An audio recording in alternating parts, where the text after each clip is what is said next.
Hello everyone, welcome to my channel health education. तो आज की इस वीडियो में मैं आपको बताने वाली हूँ प्री एक्लैम्सिया के बारे में। तो सबसे पहले हम देखेंगे definition. A potentially dangerous pregnancy complication characterised by high blood pressure.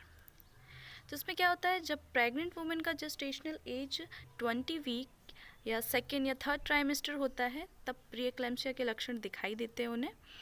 तो सबसे पहले हम देखते हैं साइन ऑफ प्री एक्लैम्सिया। तो फर्स्ट है हाइपरटेंशन, सेकेंड है प्रोटीनयूरिया और थर्ड है एडीमा। प्री एक्लैम्सिया का टाइम पर अगर ट्रीटमेंट नहीं लेते हैं तो वो एक्लैम्सिया में कन्वर्ट हो जाता है। जब किसी वुमेन का जो प्रेगनेंसी है वो पहली प्रेगनेंसी है तो प्री एक्लैम्सिया की कंडीशन उनमें ज़्यादा देखने को मिलती है। अब हम देखेंगे टाइप्स ऑफ प्री एक्लैम्सिया। फर्स्ट है माइल्ड प्री एक्लैम्सिया और सेकेंड है सीवियर प्री एक्लैम्सिया। तो सबसे पहले हम देखते हैं माइल्ड प्री एक्लैम्सिया में कौन कौन से साइंस होते हैं। तो फर्स्ट हम देखते हैं hypertension. When blood pressure is higher than 140 पर 90 mmHg and lower than 160 by 110 mmHg। जब ब्लड प्रेशर का लेवल 140 बाय 90 तक हो जाता है बट 160 बाय 110 से कम होता है तो उस कंडीशन में माइल्ड प्री एक्लैम्सिया हो जाता है। माइल्ड प्री एक्लैम्सिया कहलाता है वो। नेक्स्ट है proteinuria, the presence of abnormal quantities of protein in the urine when the protein level increase 0.5 mg per liter in urine। जब यूरिन में प्रोटीन का लेवल 0.5 mg पर लीटर बढ़ जाता है तो उसमें माइल्ड प्री एक्लैम्सिया होता है। नेक्स्ट है oedema. Swelling in the ankle, feet and legs is often caused by buildup of fluids in the areas called edema। जब अपने पैरों में, एंकल्स में, फीट एंड लेग्स इन सब में स्वेलिंग होने लग जाती है, किसकी वजह से, जब वहाँ पर फ्लूइड बिल्डअप होने लग जाता है उसकी वजह से स्वेलिंग होती है तो उस कंडीशन को हम एडीमा कहते हैं। ये भी एक साइन होता है माइल्ड प्री एक्लैम्सिया का। नेक्स्ट है सीवियर प्री एक्लैम्सिया के। हम अब देखते हैं कौन कौन से साइंस और सिम्टम्स होते हैं। तो फर्स्ट है इसमें भी hypertension. When severe preeclampsia occurs then the blood pressure level become 160 by 110 mmHg। Hypertension की कंडीशन में क्या होता है, इसमें जब ब्लड प्रेशर का जो लेवल है वो 160 बाय 110 mmHg तक हो जाता है तो उस कंडीशन को हम सीवियर प्री एक्लैम्सिया कहते हैं। नेक्स्ट है प्रोटीनयूरिया। इसमें क्या होगा कि जो प्रोटीन का जो लेवल है वो 1.5 mg पर लीटर हो जाता है, इतना बढ़ जाता है यूरिन में प्रोटीन का लेवल, तो उस कंडीशन को हम सीवियर प्री एक्लैम्सिया कहते हैं। नेक्स्ट है एडीमा। इसी तरह की स्वेलिंग और ज़्यादा बढ़ने लगती है अपने एंकल्स, फीट और लेग्स, इन सब में जो स्वेलिंग है और ज़्यादा बढ़ने लग जाती है सीवियर प्री एक्लैम्सिया में।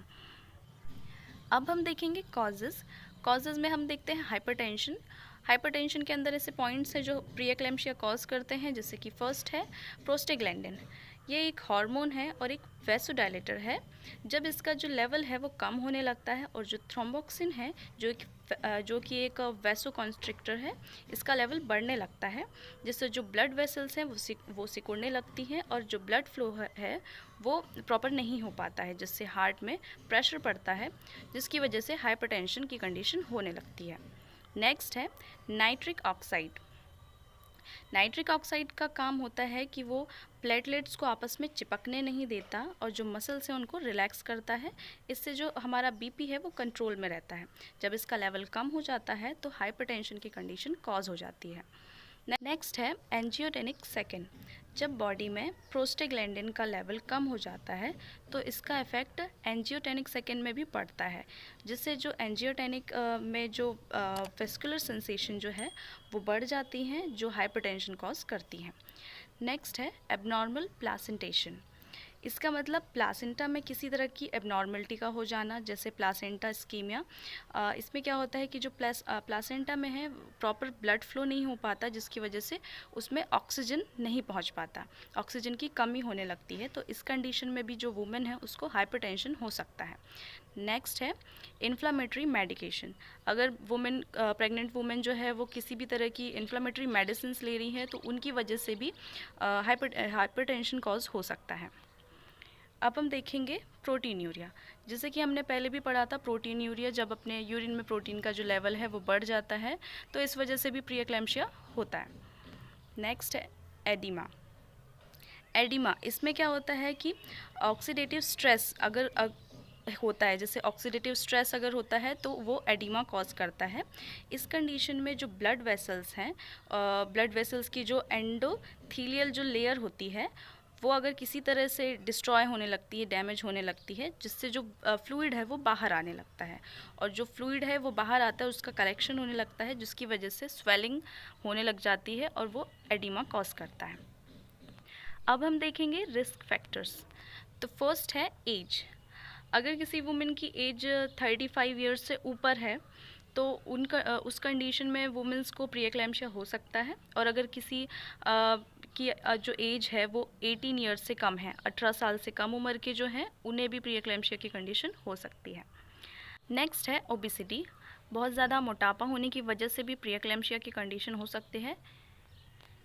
नेक्स्ट है प्राइमी ग्रेविडा। अगर किसी भी वुमेन की जो फर्स्ट प्रेगनेंसी है, जो पहली बार प्रेगनेंसी कंसीव करते हैं, तो उन वुमेंस में भी प्री-एक्लैम्शिया की जो सिम्टम्स हैं और जो कंडीशन है वो देखने को मिलती है। नेक्स्ट है इमोशनल स्ट्रेस। अगर कोई बहुत ही ज़्यादा इमोशनल स्ट्रेस ले रहा है तो उसे हाइपरटेंशन की कंडीशन होने लगती है और वो प्री-एक्लैम्शिया कॉज कर सकता है। नेक्स्ट है हाइड्राटिडिफॉर्मोल। इसमें क्या होता है कि यूटेरस में एक नॉन कैंसरस ट्यूमर जो है वो डेवलप होने लग जाता है, तो इसकी वजह से भी प्री-एक्लैम्शिया हो सकता है। नेक्स्ट है जेस्टेशनल डायबिटीज़। अगर किसी को प्रेगनेंसी से पहले अगर डायबिटीज़ रही है या प्रेगनेंसी के बाद अगर उसको डायबिटीज़ हो जाती है, तो इन डायबिटीज़ वाली जो वुमेंस हैं तो उनमें भी प्री-एक्लैम्शिया की कंडीशन हो सकती है। नेक्स्ट है पॉलीहाइड्रामनोसिस। इसमें क्या होता है कि जो एमनियोटिक फ्लूइड है उसका जो लेवल है 100 ml से ज़्यादा हो जाता है, उससे बढ़ जाता है, तो उस कंडीशन में भी प्री-एक्लैम्शिया हो सकता है। नेक्स्ट है फैमिली हिस्ट्री। अगर किसी वुमेन को प्री-एक्लैम्शिया की प्रॉब्लम हुई है तो वो आगे चल के जब उसकी डॉटर प्रेगनेंसी कंसीव करती है तो उससे भी वो चीज़ हो सकती है, प्री-एक्लैम्शिया की कंडीशन उसे भी हो सकती है। नेक्स्ट है रीनल और वस्कुलर डिसीज़। अगर रीनल और वस्कुलर डिसीज़ है तो उस कंडीशन में भी प्री-एक्लैम्शिया हो सकता है। Next poor placentation. जब प्लासेंटा में प्रॉपर ब्लड का सप्लाई नहीं हो पाता है तो उस कंडीशन में जो प्लासेंटा है वो वीक होने लगता है, तो उसे हम पुअर प्लासेंटेशन कहते हैं, तो इस कंडीशन में भी प्री-एक्लैम्शिया हो सकता है। नेक्स्ट है प्लासेंटल इस्कीमिया।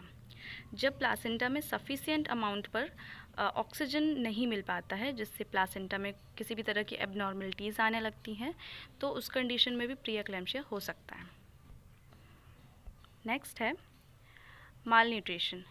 अगर जो मदर है वो माल नरिश है, अगर वो प्रॉपर तरीके से डाइट नहीं ले रही है, प्रॉपर न्यूट्रिशन नहीं ले रही है, तो उस कंडीशन में भी उसे प्री-एक्लैम्शिया की कंडीशन हो सकती है।